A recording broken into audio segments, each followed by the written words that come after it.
저도 궁금한데요. 4K랑 FHD로 렌더링을 했을 때 시간이 얼마나 차이가 나는지 저도 궁금합니다. 또 얼마나 더 줄어들지 한번 보시면 좋을 것 같습니다. 안녕하세요 구독자 여러분, 삼성전자 온라인 공식 파트너 코이세 이PD입니다. 여러분들은 노트북을 구매하실 때 어떤 점을 보고 구매하시나요? 디자인, 성능, 무게, 디스플레이, 발열, 포트 구성, 가격 등 한 가지 제품을 구매하더라도 현명한 소비를 하고 싶으신 게 구독자 여러분들과 소비자 여러분들의 마음이실 거라고 생각이 듭니다. 그런 점에 있어서 내가 원하는 성능, 내가 원하는 스펙, 가격까지 모두 충족할 만한 노트북을 찾기란 쉽지가 않은 것 같아요. 나는 문서 작업, 어느 정도 고사양 게임도 가능한 노트북, 포토샵이 되는 노트북, 거기에 영상 편집도 FHD 정도는 무난하게 돌아가는 노트북을 찾고 계신다면 여기 있는 이 노트북은 어떠실까요? 이 노트북의 영상 편집 성능이 궁금하신 분들은 이 영상 끝까지 시청 부탁드릴게요. 그럼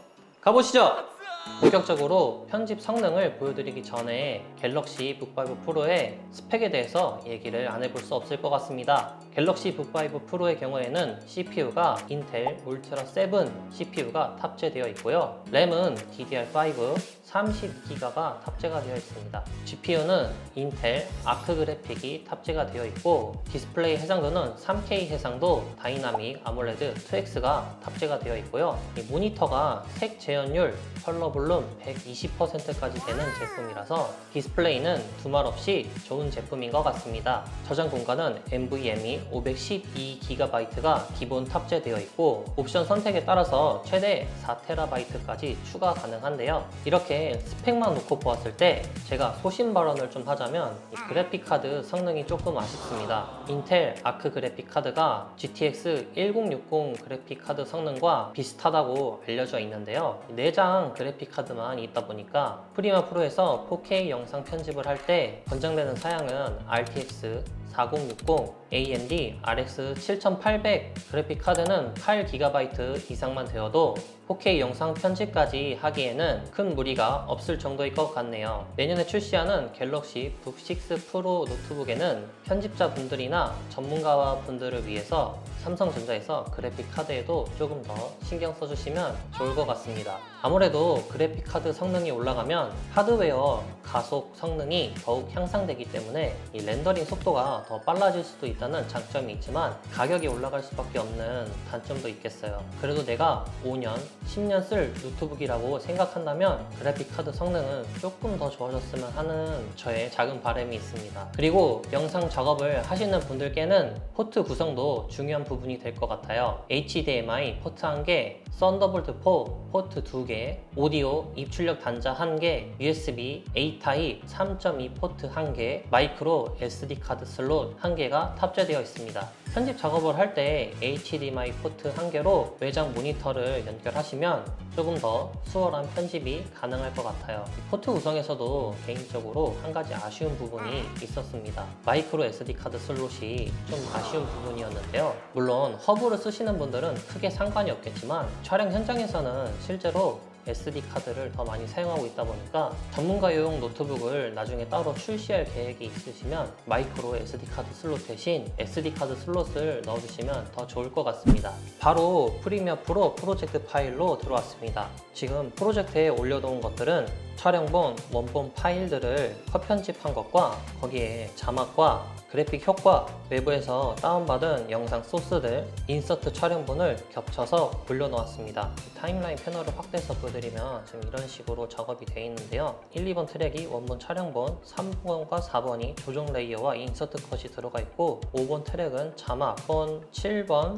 그리고 8번 트랙, 9번 트랙까지는 이제 그래픽 효과들을 넣어놓은 거고요. 그 위에 쌓아놓은 것들이 이제 트랜지션을 올려놓은 형태로 작업이 되어 있습니다. 실제로 편집할 때 그 편집 작업 환경을 봐야 되잖아요. 이렇게 세팅을 해놓고 영상 플레이백을 해보면서 여기 보이는 재생 설정을 전체 혹은 2분의 1, 4분의 1, 8분의 1로 놓았을 때 플레이백이 실제로 잘 되는지부터 먼저 확인을 해보도록 하겠습니다. 자, 먼저 전체로 놓고 플레이백 했을 때의 성능부터 보여드리도록 하겠습니다. 해상도를 전체로 놓고 플레이백을 해도 굉장히 잘 되는 것을 확인하실 수 있습니다. 여러분, 삼성전자 온라인 공식 파트너 코이세 이PD입니다. 벌써 추석. 다음은 이제 2분의 1로 놓았을 때 보여드리겠습니다.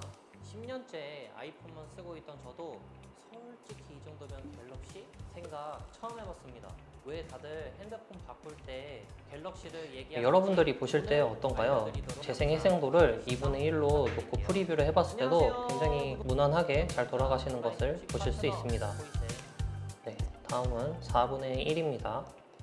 10년째 아이폰만 쓰고 있던 저도 솔직히 이 정도면 갤럭시 생각 처음 해봤습니다.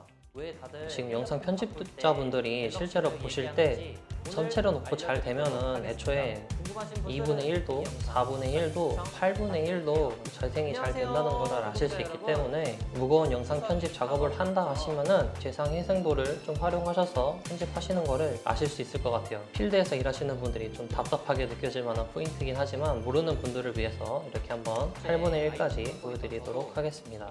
솔직히 이 정도면 갤럭시 생각 처음 해봤습니다. 왜 다들 핸드폰 바꿀 때 갤럭시를 얘기하는지 오늘 알려드리도록 하겠습니다. 궁금하신 분들은 이 영상 끝까지 시청 부탁드릴게요.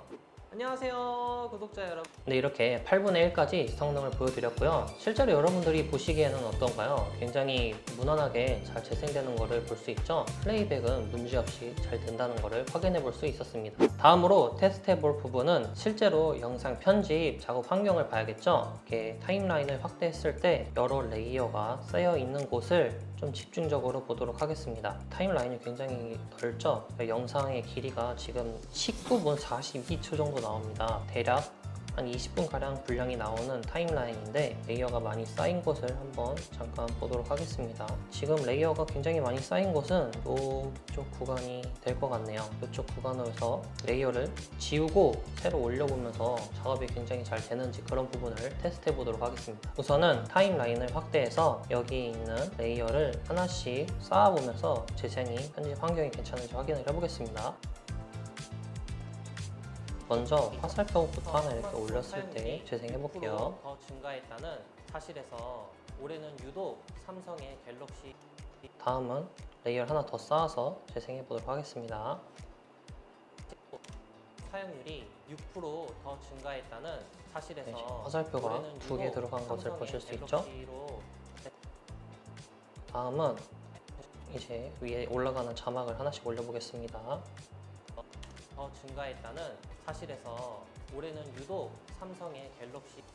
네, 이렇게 올렸고 그 다음 자막 마지막 거 하나 올려보겠습니다. 6%더 증가했다는 사실에서 올해는 유독 삼성의 갤럭시. 네, 이렇게 놓고 한번 보여드렸는데요. 실제로 영상 재생을 해도 잘 되시는 거를 확인해 보실 수 있었을 것 같아요. 작업 환경도 잘 된다는 점을 언급드리고 싶고요. 실제로 이 프로젝트에는 촬영분에 색 보정을 조금씩 해놓은 상태입니다. 이 색상 패널을 열어서 보시면은 여기에 있는 이 온도 노출에도 이제 색을 조금씩 넣어서 화이트 값을 조절했죠. 그럼에도 불구하고 편집 환경이 진정한 AI 스마트폰에 굉장히 무난하게 잘 되시는 거를 아닐까 싶습니다. 이렇게 확인을 해보실 수 있습니다. 멀티 레이어를 쌓아놓고 프리뷰를 돌려보더라도 여러분들이 보시기에 어떠신가요? 잘 되는 것 같았나요? 편집하는 작업 환경은 여기까지 보여드리고요. 다음으로 테스트할 부분은 이제 편집을 마친 상태에서 프로젝트를 내보내기, 추출을 할 때 렌더링 성능은 얼마나 좋은지 그 부분을 테스트해 보도록 하겠습니다. 저는 미디어 인코더를 사용해서 영상을 추출하는 것을 안정적이기 때문에 그 부분으로 추출을 해보도록 할게요. 파일 이름은 테스트용 추출로 이름을 정하고요. 그리고 사전 설정이나 포맷은 H264로 놓고 비디오 기본 설정은 소스와 일치하도록 하겠습니다. 오른쪽 하단에서도 보실 수 있죠. 4K로 23.976프레임 그리고 책 영역은 709로 선택되어 있고요. 프로그레시브로 렌더링을 하게 됩니다. 19분 43초의 분량을 레ን더링 했을 때 실제로 얼마나 걸리는지 그 부분을 테스트해 보도록 하겠습니다. 미디어 인코더로 내보내 보도록 하겠습니다. 미디어 인코더가 쉽게 말하면 렌더링을 해주는 어도비의 프로그램이에요. 여기에 있는 작업된 파일을 미디어 인코더로 불러와서 렌더링을 해주는 거라고 생각해 주시면 됩니다. 빨리 감기로 보여드리도록 하겠습니다. 그리고 실제로 렌더링 하는데 부품들이 성능이 얼마나 되는지도 테스트를 해봐야 되잖아요. 그 부분도 한번 보여드리도록 하겠습니다. 가볍게 작업 관리자를 열어서 작업 관리자에 띄어져 있는 성능을 한번 띄워드릴게요. 렌더링 하는 화면을 띄우면서 실제로 이렇게 화면을 보여드리고 있는데요. CPU가 지금 89%, 뭐 많게는 95%까지도 올라가고 있고요. 그리고 메모리는 93%를 사용하고 있죠. 그리고 SSD는 그렇게 많이 사용하고 있지 않습니다. 한 3, 4% 내지를 사용하고 있고요. GPU 성능이 좀 가장 많이 걸리겠죠. GPU는 지금 90%에서 96%, 100%까지도 사용하고 있네요. GPU가 하드웨어 가속을 통해서 영상을 추출하고 있는 것이기 때문에 성능이 최대한 많이 그래픽카드 성능을 활용하고 있는 것을 보실 수 있습니다. 편집하는 입장에서 렌더링 할 때 발열이나 소음 같은 것들도 좀 생각을 하실 것 같아요. 카페나 도서관 같은 데 가면은 실제로 시끄럽나? 노트북이 뜨겁지 않나? 그런 고민들을 하시잖아요. 실제로 제가 한번 이렇게 노트북을 이렇게 돌려서 보여드리면 한번 이렇게 대고 제가 지금 여러 부분을 만져보고 있을 때 터치패드 부분은 이제 뜨겁지 않은 것 같고요. 키판 위에 있는 이 가운데 부분은 뜨뜻미지근합니다. 그래서 발열은 크게 심하지 않은 것 같고 소음도 한번 가볍게 들려드릴까요? 마이크를 가까이 대고 한번 들려드리도록 할게요. 이쪽에 펜 부분에 가장 가까이 대도록 하겠습니다. 우선은 이렇게 렌더링을 돌리면서 펜이 실제로 소음이 얼마나 되는지를 한번 보여드리고 있는데요. 제가 지금 현장에서 듣기에는 굉장히 소음도 적습니다. 도서관에서 돌리더라도 그렇게 큰 소음은 아니어서 편집을 밖에서 하시더라도 크게 부담되지 않게 하실 수 있을 것 같습니다.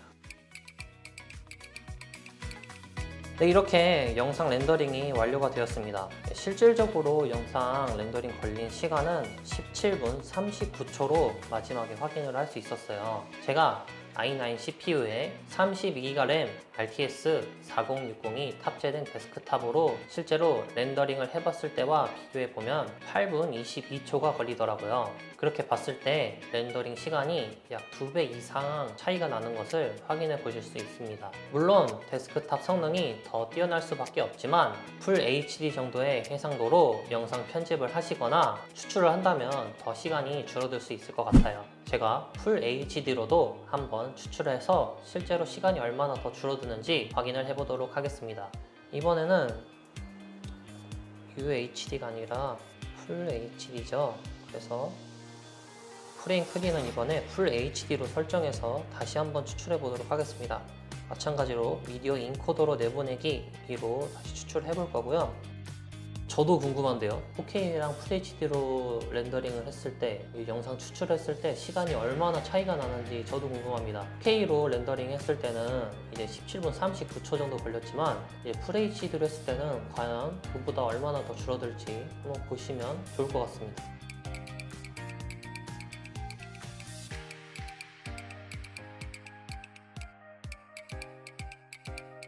네, 이렇게 렌더링이 거의 다 끝나갑니다. 15분 24초 이렇게 렌더링이 최종적으로 완료가 되었습니다. 아까 4K로 렌더링 해봤을 때보다 확실히 시간이 줄어든 것을 확인하실 수 있었죠. 확실히 FHD로 작업을 하고 렌더링을 하면은 조금 더 수월한 작업을 하실 수 있다는 것을 말씀을 드리고 싶습니다. 제가 영상 일을 시작했을 때는 영상 편집을 할 만한 노트북은 거의 현장에서는 맥북을 많이 쓰셨었는데요. 이제는 윈도우 기반의 노트북들도 성능이 좋아지고 있다는 걸 이번 영상을 통해서 체감해 볼 수 있었습니다. 물론 맥북만큼 성능이 좋다고 말씀은 못 드리겠지만 가격 대비 생각을 해봤을 때 삼성의 갤럭시 북5 프로가 좋은 선택지가 될 수 있을 것 같아요. 무엇보다도 제가 이 노트북에서 굉장히 마음에 들었던 부분은 퀵쉐어 기능이 촬영본을 백업하면서 굉장히 좋게 느껴졌는데요. 삼성 생태계가 지원이 되기 때문에 내가 갤럭시 스마트폰으로 촬영을 하고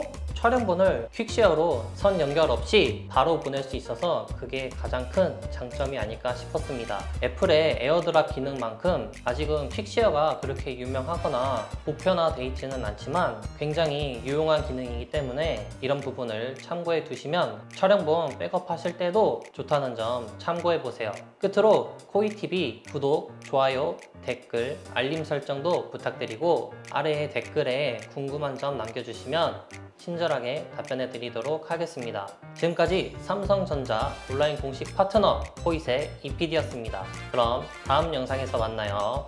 안녕.